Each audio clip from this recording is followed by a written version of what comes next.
I want to welcome you here tonight to the White House East Room here at the Richard Nixon Presidential Library and Museum. My name is Joe Lopez, and I have the honor of serving as the Vice President of Marketing and Communications for the Richard Nixon Foundation. And I want to start by recognizing someone very special here in the audience today, a member of the Board of Directors and the Treasurer of the Richard Nixon Foundation, Charlie Zhang.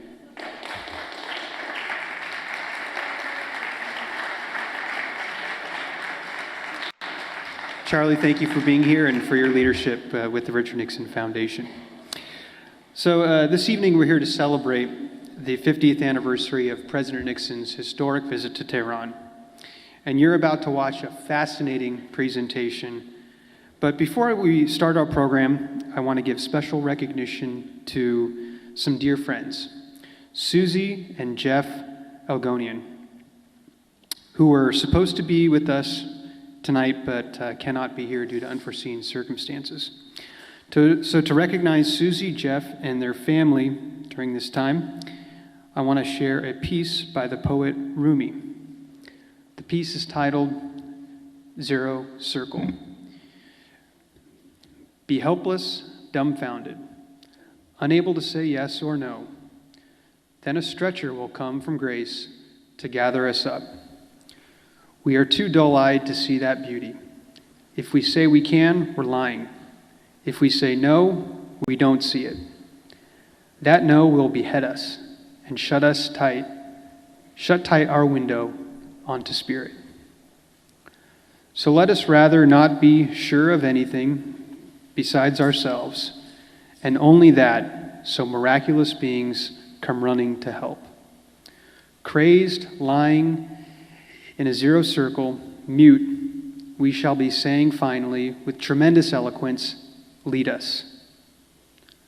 When we have totally surrendered to that beauty, we shall be a mighty kindness. Thank you. And now to our program.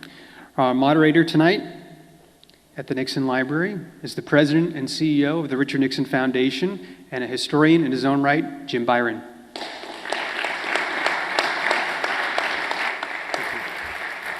Thank you. Well, thank you, Joe, and good evening, ladies and gentlemen. And I especially want to welcome, as Joe said, Charlie Zhang, because we're in the beautiful White House East Room tonight, and this room looks the way that it does because of Charlie's generosity, along with his wonderful wife, Ling, the beautiful screens, the clean chandeliers, the brand new floor, everything. Charlie made it all happen. So thank you very much for what you do. We're here to commemorate the 50th anniversary of President Nixon's historic visit to Tehran and to renew ties with a special community in Los Angeles and in Orange County, that of the Iranian diaspora and Iranian Americans. And we've conceived of this evening as the first in a series to celebrate the Iranian people and President Nixon's special relationship with them. One prominent Iranian sent us a special greeting tonight, which I'd now like to read. Good evening. I regret that I am unable to be with you in Yorba Linda this evening to mark the 50th anniversary of President Nixon's historic visit to my country, Iran, in May of 1972. However, I wish to thank the Richard Nixon Foundation for organizing this event and to send my warm greetings to all of you gathered in the East Room. The long and personal friendship between my father, the late Shah, and President Nixon began with their first meeting in Tehran in 1953. It continued over 26 years until their final meeting in our exile in Cuernavaca, Mexico in 1979, when I was able to express my deep appreciation to the president in person. A year later, under most unfortunate circumstances, I was able to do so again when President Nixon joined me, President Sadat, and my mother, the Shabanu, in my father's funeral procession in Cairo. Neither my family nor the Iranian people will forget his loyalty to my father and his moral courage in standing beside us when so many others had turned their backs. Their relationship was based on mutual respect, and their friendship was based on mutual understanding and esteem. In 1969, my father said that Mr. Nixon had shown in all his life how well he understands the problems of our world and the problems of today and the problems of the future. More than all of this, President Nixon knew the history of Iran. He valued our richness of our culture and the majesty of our civilization. He appreciated my father's vision of an Iran egalitarian, modernizing and strong at home, and steadfast and partnered with allies in the region and across the oceans abroad. In May 1972, 50 years ago, Mr. Nixon said that he was especially privileged to be in Tehran during the celebration of our country's 2,500th year. He said, "I realize that as we compare our two countries, we owe so much to you, not only for 2,500 years, but for a history that goes back even 6,000 years. Congratulations to the Nixon Foundation on the launch of the Lion and Sun Society, and congratulations to the Institute for Voices of Liberty on the opening of the Virtual Museum of Remembrance." Evenings like tonight at the Nixon Library allow us to remember and honor the past and those who sacrificed for it. They also allow us to learn from the past and use those lessons to build a better future. On behalf of my compatriots, especially those suffering under the most unimaginable circumstances in Iran, I hope that initiatives like these help us reclaim our nation in its honor and rebuild it for generations that will come after us. I firmly believe that as glorious as our history is, our future can be even brighter. We owe it to the Iranian people to strive for that. I wish your projects the best of success, and thank you again for coming this evening. Signed, Reza Pahlavi.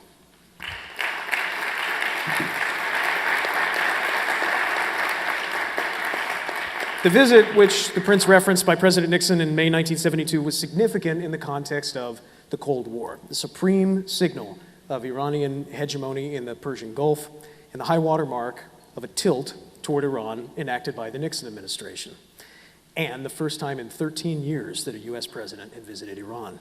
It was also significant to the foundational principles of the Pahlavi regime and an endorsement of His Imperial Majesty's campaign to modernize Iran in record time. We'll get into that this evening in the discussion, and to do that, I'd like to welcome our two special guests joining us via Zoom. It's a little odd because I'm the only one up here standing on the stage, but I'm very privileged to have our two guests joining us via Zoom, beginning with Colonel John V. Brennan, former Marine military aide to President Nixon, and his chief of staff in the post-presidency years in San Clemente. Few people alive today spent more time with President Nixon. And Jack, it's a real pleasure to have you with us. I'd also like to welcome from Brussels, where I don't know what time in the morning it is, but it's very early, Dr. Andrew Scott Cooper, an historian and commentator on U.S.-Iranian relations and global energy markets.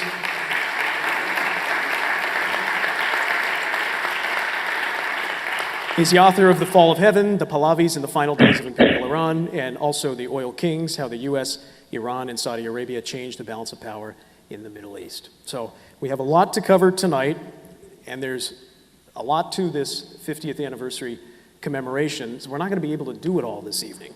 But as I said, this is only the first program in a series of engagements, and we're going to welcome additional scholars in Iranian history, art, and culture as we mark the golden age of Iran over the next 3 or so years. Tonight I want to begin by talking about Iran and the U.S. in the Cold War, which of course was an uneasy alliance. The U.S. was locked in an epic struggle against the Soviet Union, and a vacuum was created in the Middle East as a result of British withdrawal from the region. Tensions were high in the immediate post-World War II period as the young Mohammad Reza Shah assumed the Peacock throne from his father, and to put it lightly, he was young and inexperienced. So I want to begin tonight with Dr. Cooper. Talk to us about U.S. interests in the region during the post-war period, the late 40s, the early 1950s, and can you set up for us the relationship between the U.S. and Iran, which might have been viewed at the time as a client state?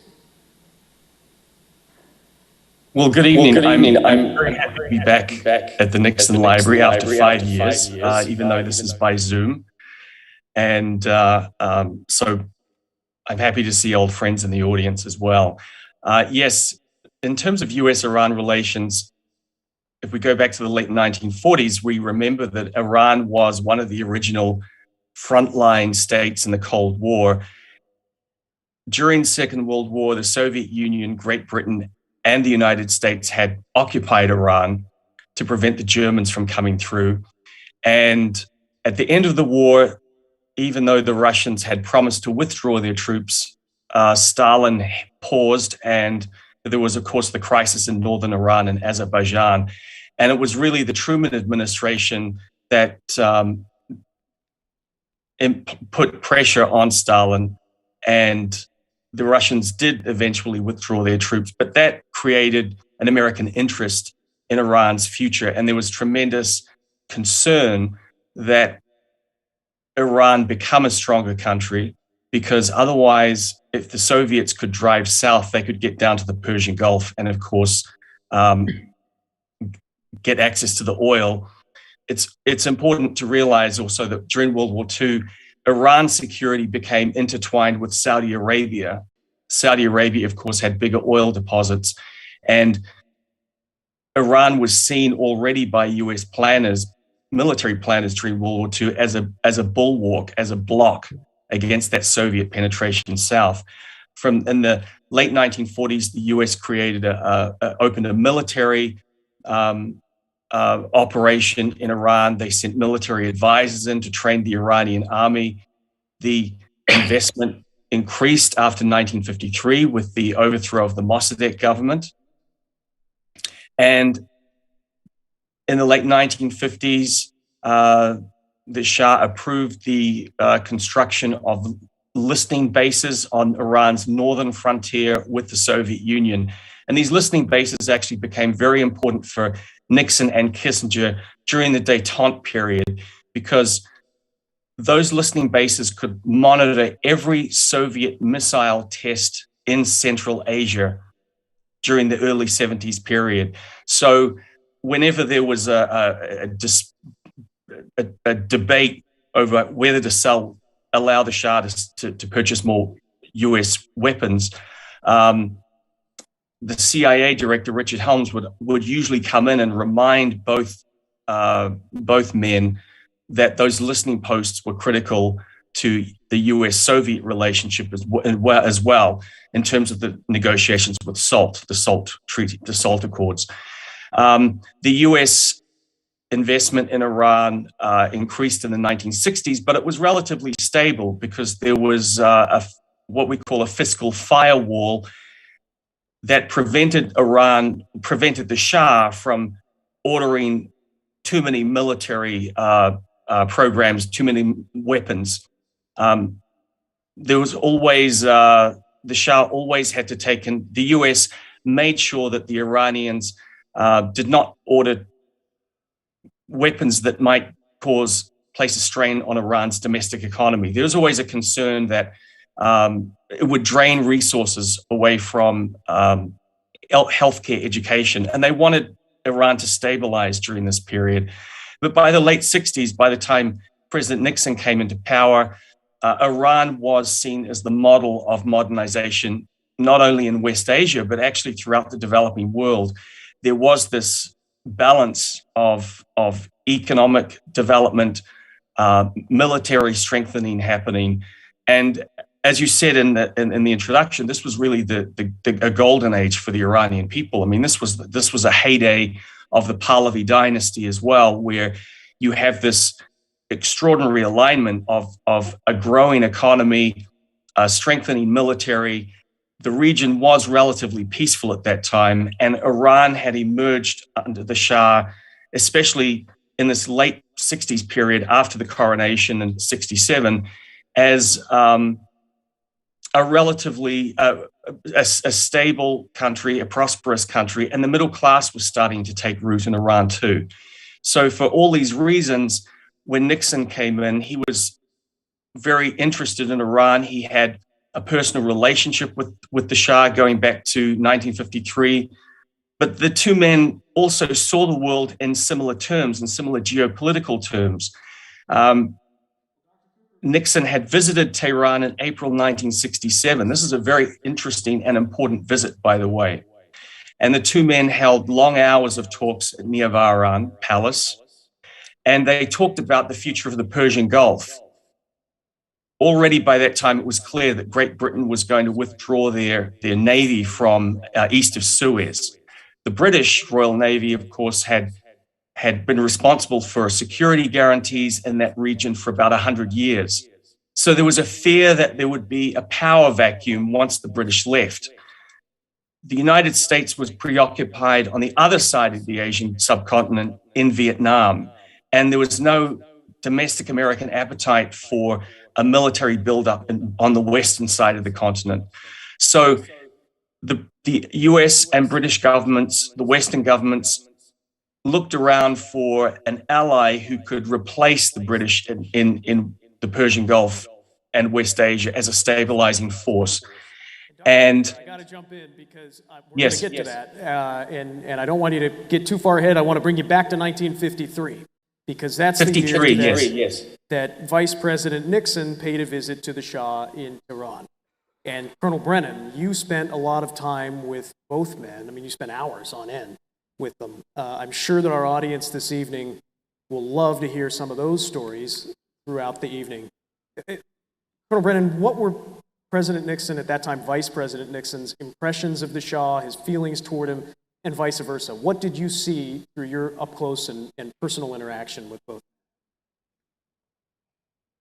Oh, first, I'm intrigued by Dr. Cooper's dissertation, but I was not, when he was vice president, I was not with him. During his presidential and post-presidential years, he expressed on many, many occasions his incredible admiration and he really liked the Shah of Iran, trusted him, and was almost more a friendship than a diplomatic relationship. And so we had a lot of interconnection, a lot of interaction. Mine, to a large degree, was via the Shah's ambassador to the United States, Aide. But I did, of course, go on the trip to Tehran with President Nixon in 1972. Was with him at Cuernavaca, visited the Shah on his final days in New York at the hospital at the Sloan Kettering, I believe. So mine is more a listening on the side and observing and seeing the incredible relationship which led to amazing differences in the world. Absolutely, and as you said, they had a very close relationship. There's a quote from President Nixon that was picked up on the White House tapes. He said, I like him, and I like the country, and some of those other bastards out there I don't like. Yeah, that sounds like. And I think that sums it up. So let me get back. Throughout the 1960s, of course, the Iranian white revolution was in full swing. Dams were being built. Mass urbanization was underway. Literacy programs in full effect. Land redistribution. Dr. Cooper has set up for us the Cold War context in which all of this was happening. There were changing and conflicting attitudes about the role of women in society. Music, dancing, smoking, drinking, everything was commonplace like it would be in a Western country. And we'll focus in on this in a minute, but I want to hone in on some of what Dr. Cooper was talking about. We're going to set this up. Richard Nixon gets elected president in 1968. He's inaugurated in 1969, and shortly thereafter issues the Nixon Doctrine. Really, this was his grand strategy. This is important and significant in the U.S.-Iranian relationship. So I want to call up a quote from Dr. Roham Alvandi, who is the author of a book, great book, an academic study called Nixon, Kissinger, and the Shah. Dr. Alvandi writes in that book, quote, Nixon's presidency marked a turning point in the Shah's Cold War relationship with the United States. Under this administration, the Shah was able to shape the formation and implementation of the Nixon Doctrine in the Persian Gulf region. Although President Johnson and his advisors had seen regional stability as resting on a balance of power between Iran and Saudi Arabia as the twin pillars of the Gulf, between 1969 and 1972, the Shah convinced Nixon and Kissinger to abandon this policy and tilt in favor of Iran. In this process, Iran was transformed from a client to a partner of the United States in the global struggle to contain the Soviet Union. And I know that in several instances, as Dr. Alvandi has written and as Dr. Cooper just referenced, the Shah's previous requests for increased military assistance, Presidents Kennedy and Johnson were denied, and yet they were greenlit by President Nixon. Dr. Cooper, take us back. What was the Shah trying to achieve here in the Persian Gulf amid the Cold War? Well, he was trying to essentially build his country up into the most important country in the region. And I think this is where perceptions on the American side were different from perceptions on the Iranian side. The Americans believed that after 1953, the Shah in some way owed them for his survival, but he never saw it that way.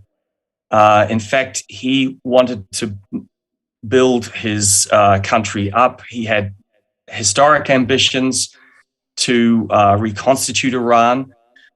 He felt very strongly and very aggrieved, I think, at the treatment of Iran by the Allies during World War II.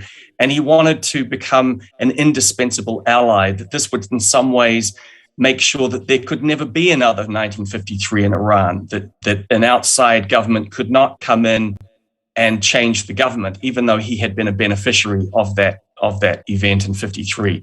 So, in fact, when you're reading the diaries of his court minister, Mr. Alam, during the Nixon period, the Shah says, thanks to Nixon giving me what I need, what I want to build the Iranian military up, and over oil pricing, they can't touch me now. There will never be another 1953. And that was his mantra from that period on.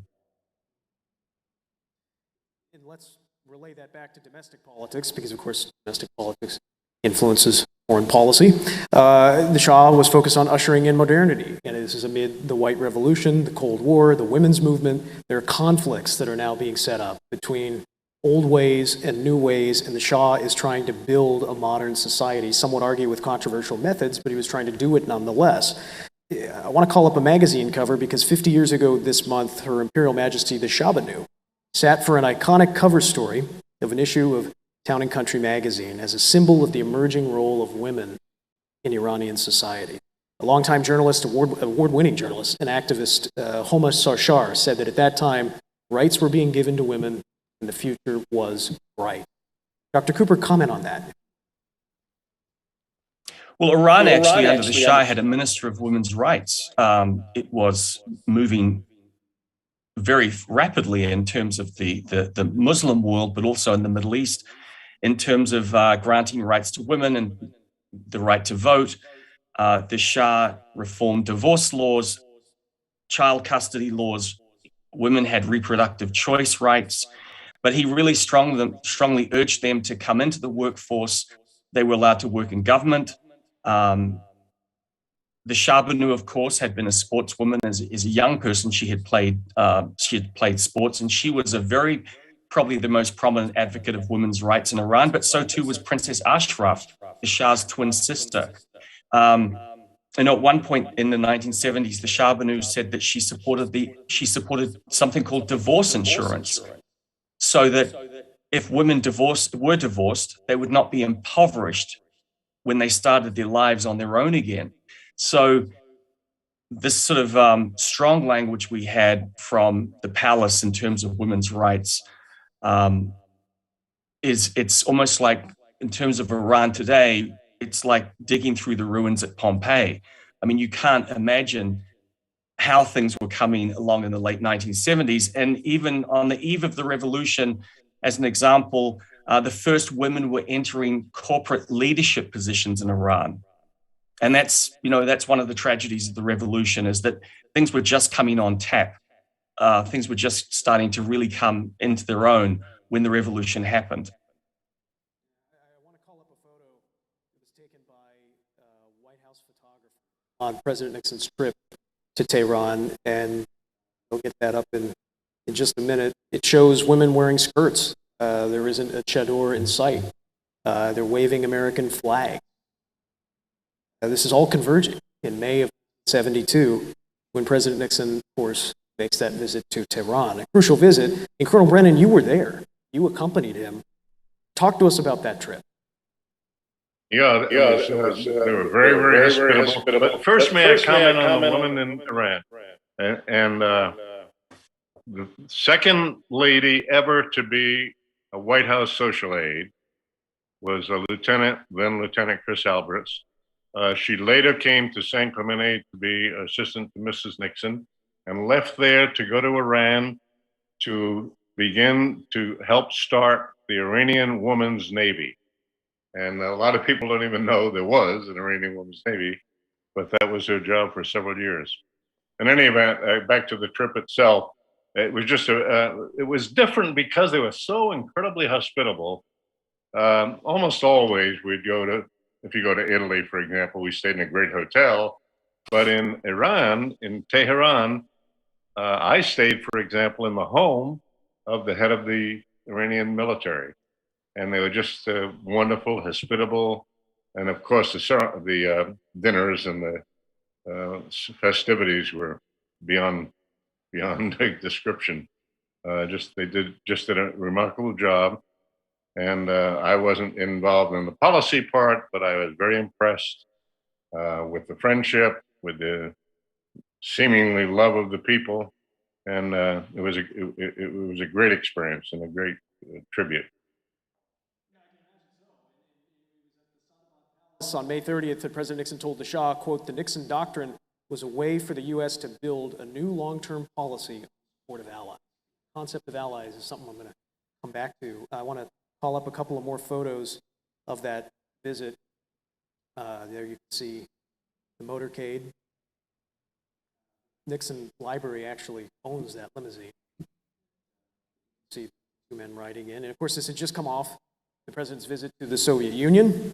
Hal Saunders, who worked for Henry Kissinger, called the visit, quote, "the capstone event in the shift of U.S. Persian Gulf policy to sea." Of course, there were subsequent visits between the two men. The Shah visited President Nixon at the White House in 1973. So I say we're going to be doing this success of this series of events over the next years to occasions.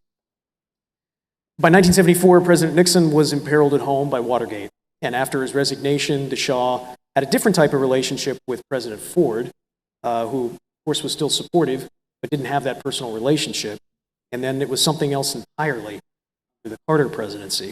And there was a U.S. ambassador called William Sullivan, a career State Department official who was appointed ambassador to Iran, maybe at the worst time, maybe the worst person at the worst time. And Dr. Cooper, you have written a terrific book. I'm sure everyone in the room is familiar with your book on this subject. I mean, you've literally written 400 pages on this, but if you could take us through, very high level, the United States and Iran during the Iranian Revolution, 1978-79. Yes, I mean, the tragedy of that moment, and that was 1978, where things really came unstuck. Jimmy Carter came to power in January 1977 with very strong ideas about the Shah and regimes like that. And there was a feeling that too much had been given to the Shah and that the relationship was out of balance. So there was a desire on his part to rebalance the relationship. And this caused anxiety in Tehran, of course. But I have to say that Iran was also important to Carter because of the Middle East peace process. The Shah had close relations with President Sadat of Egypt, and he also had a relationship with the Israelis. And so he could offer Iran as a sort of guarantor of security in the region. So, of course, Jimmy Carter goes to Tehran, and we have that famous scene on New Year's Eve, 1977, where he describes Iran as an island of stability, which, by the way, is a term that Kissinger coined in 1970, but we associate it with Jimmy Carter. And the administration really failed to understand what was happening in Iran at that time. The Shah had begun a liberalization program. He had started to reform the government. He was, of course, we now know that he was ill. He was secretly ill with lymphoma and receiving medical treatment. And Sullivan treated the Shah as though he was essentially as he was a dictator. And as you know from reading my book, The Fall of Heaven, that's not the Shah's personality at all. And the Shah was a much more complex person than that. There was a failure of attention to pay attention to what was happening in Iran all throughout 1978. And by the time the administration did start paying attention in September 1978, it was really too late. I was interested when I interviewed people around the Shah who had been in the regime at that time. They said that the turning point was the summer of 1978. That's when they lost control. But if you read the US documentation and you talk to US diplomats at that time and officials, White House officials, they only started to believe there was a crisis in September with the Jaleh Square shootings. And by then it was over. It was pretty much too late. Shah's exiled. The royal family makes their way from country to country. They briefly settle, of course, in the United States and for a bit in Mexico.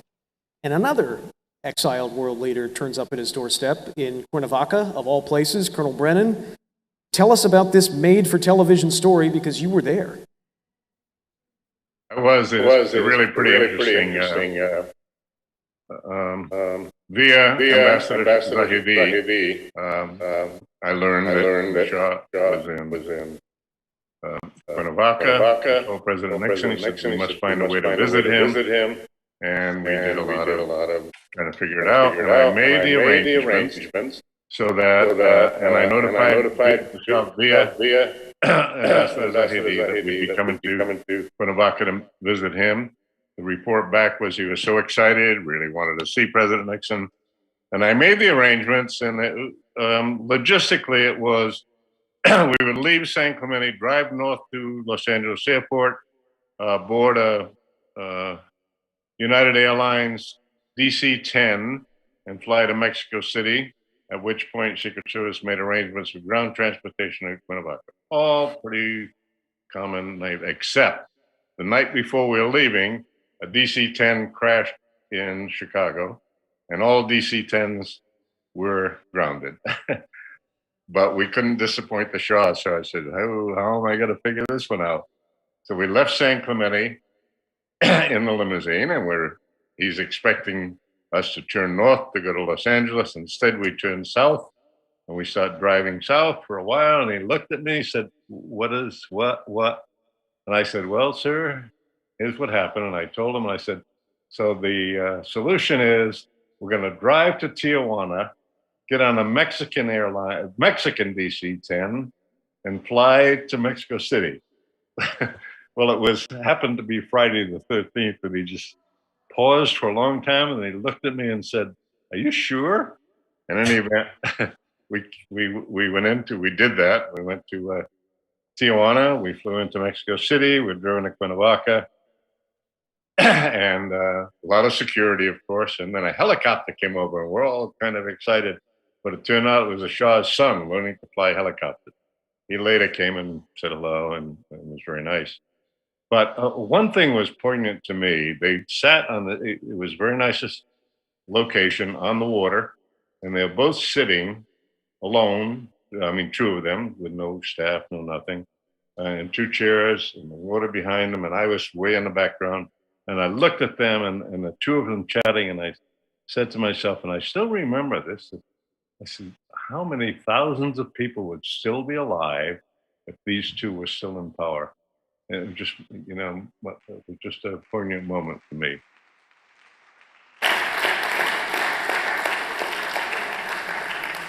Yeah, we actually have a clip of that moment.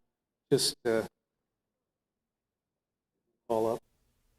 The news media was out in force for Nixon's arrival, and so were security people. More than 24 Secret Service and Mexican federal agents kept an eye out for trouble, but their only problem was an overly aggressive Tijuana newspaperman who was quickly herded back in line. Nixon arrived from San Clemente by motorcade and spent several minutes shaking hands with Tijuana dignitaries. One of those he met was the 10-year-old son of a Mexican industrialist who got the former president's autograph. He said he'll come very soon here with his wife to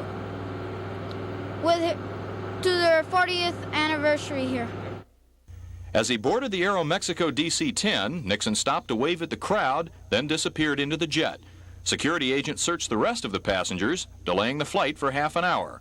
The only thing that turned up was an unclaimed bag containing clothes and papers. Mr. Nixon's trip may only be an elaborate goodwill gesture, but it's one the former president thinks other U.S. allies who are still in power will take to heart. Gene Cubison, News 8, Tijuana. So Jack wasn't lying. And Jack, did you go with former President Nixon to the Shah's funeral in Cairo? I did not. It was one of the great losses of my time. I happened to be playing in President Ford's golf tournament when the message came, and I couldn't get back in time. So I'm very disappointed to say I did not. Well, you can see this image. The Carter administration did not send any American representatives, and former President Nixon was the only American representative. at the Shah's funeral. And I think one key takeaway lesson that you can see reoccur, you see it in his campaign of 1968, you see it throughout his presidency, is this concept of allies. America maintaining her commitment to her allies. That really set up his grand strategy when he took over and became president in 1969. He could have cut and run in South Vietnam or in Vietnam. He didn't. And he said that if America abandons her allies, she will lose credibility. So we actually have a clip of President Nixon landing in Cairo at the Shah's funeral on the subject of allies. What has happened since the Shah left, of course, speaks more eloquently than any memoirs could really present. There's no question that the Shah leaving Iran is a tragedy, a personal tragedy for him, a tragedy for the people of Iran who now are suffering repression much greater than they had before, who have 4 million at least unemployed and runaway inflation, and under a government that is not really a government, it's really a mob. All these things have happened, but also it was, in addition to being a personal tragedy for the Shah, a tragedy for the people of Iran, it was certainly a tragedy for what we call the West, because what was leadership and stability in that part of the world is now replaced by instability. There is no doubt that life in Iran under the Shah was far different than life today. And here is what President Nixon had to say on that in speaking with Dr. Frank Gannon in 1983. Can you say that if you had stayed in office that you would not have allowed the Shah to fall? I would not have, no. I would have been steadfast throughout. I would have made it very clear down through the bureaucracy that there was to be absolutely no contact with those that were trying to overthrow him. I would have had a very good study made of Khomeini's background and would have found that exactly what kind of person he was, because by studying his background, they could have known that he was going to do exactly what he's going to do. The man is a radical reactionary. He's not a progressive in any sense of the word. If you had been... See, the choice basically was not between the Shah and somebody better. The choice was between him and somebody worse. And it's very easy for me to make that choice. If you had been confronted with the worst case from that point of view, and the Shah had been overthrown and hostages taken, and you were president, would you have taken him into the United States? Absolutely. I would have taken him into the United States, and as far as the hostages was concerned, I would have handled that a little differently too. I don't say this in criticism of President Carter, because he certainly went through a lot on the hostage situation. He believes it may have cost him the election. I don't think it did. I think the economic issues were the major ones. But be that as it may, it didn't help him. But as far as the hostage situation was concerned, American foreign policy can never be made hostage to hostages. That's why hostages are taken, for purposes of blackmail. And we mustn't let that happen. And, for example, when President Carter was asked about the hostage situation, he went overboard in saying that our first and then only concern was the safety of the hostages. Now, that is a concern, but our major concern is what happens to Iran, what happens to the relations between the United States and Iran. And in this respect, I would never have said, as President Carter did, that I rule out the use of force in order to get the hostages back. All that did was to encourage those that had captured them and were holding them in captivity, not to give them up.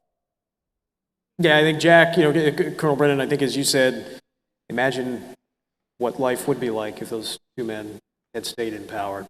We're going to wrap this up, and I want to ask Dr. Cooper, did the Shah achieve his objectives for Iran in the Cold War, even for a time? Yes. I would argue that he did. He provided not only Iran, but the whole region with a cloak of security and stability for throughout the 1950s, the 1960s, the 1970s. And then, of course, the irony is that the Islamic Republic used the Shah's army to fight and defend themselves against Iraq in the 1980s. But certainly during the Cold War, the Shah's policies did provide his country and his people with peace and prosperity for a while, and that and maybe that was all they could hope for during the Cold War, because in some ways the Shah is a victim of the Cold War. The pressures on the Shah and on the Pahlavi regime and Iran from both sides were so intense that it's really a wonder that I think it's a wonder that he survived for as long as he did, for 37 years. I think was a huge accomplishment. Any final thoughts?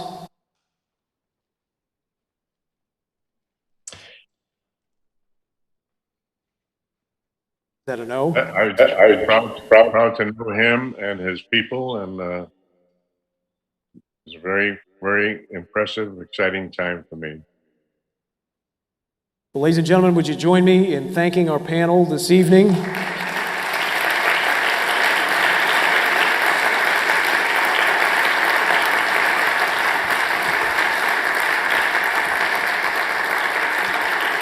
And as I mentioned at the outset, we really want this to be the beginning of a renewed relationship with the Persian community, the Iranian American community. So we envision this as really the first of a series of these types of discussions over the next several years. So I invite you to sign up, get our emails at nixonfoundation.org. Also, our friends at Ivol have generously provided a bottle of wine for every couple tonight, which you can pick up on your way out. Thank you for being here, and we'll see you again soon. Good night.